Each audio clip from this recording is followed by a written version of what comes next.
Diana Zaltron, due domande, tanto per iniziare questa competizione elettorale per le amministrative, su due argomenti. Uno è la base della Monini, senza entrare nel merito, poi se vuole può farlo, della questione politica, ma nel caso in cui si verificasse che realmente ci sono danni alla falda per le costruzioni della base, lei come sindaco cosa farà?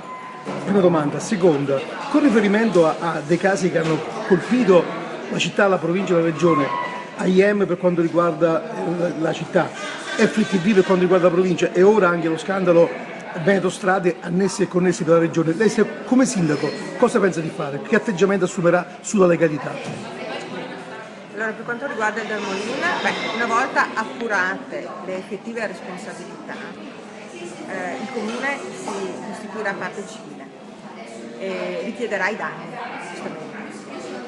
Noi nel nostro programma comunque, indipendentemente da questa cosa, chiedevamo già le compensazioni per l'opera. In più, nel caso siano appunto appurate le responsabilità, anche i danni. Basteranno i danni se c'è un guaio alla falda, perché i danni ripianano l'aspetto economico, poi i danni rimarrebbero. I danni, quello che arriverà come risarcimento danni sarà usato ovviamente per fare delle opere strutturali per riuscire ad evitare per il futuro le problematiche. Ecco, per quanto riguarda la legalità, io ho fatto 3 esempi: AIM in città è in corso un processo, FTV è in corso un'indagine e Veneto Strade è in corso un'indagine con arresti. Ecco, in questo caso che atteggiamento assumerà? Purtroppo il problema della legalità è un problema che continua a ripresentarsi. Effettivamente è necessario mettere fine a queste cose, quindi indubbiamente la legge anticorruzione è fondamentale e è necessaria trasparenza per evitare queste problematiche.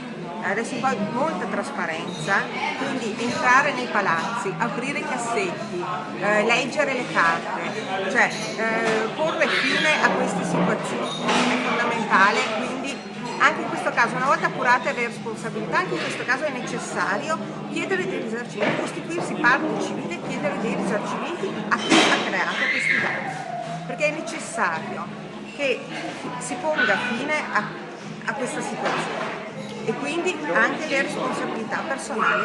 Ecco, è una cosa giusta secondo me, ecco, ma le leggi anticorruzione si possono migliorare, ma ne esistono tanti. Il problema mi sembra il cittadino forse si chiede: esistono leggi ma non vengono applicate, perché già esistono tante leggi sulla carta. È ora che vengano applicate, cioè questo è il cambiamento che bisogna effettivamente avere la forza di fare e noi siamo qui per farlo.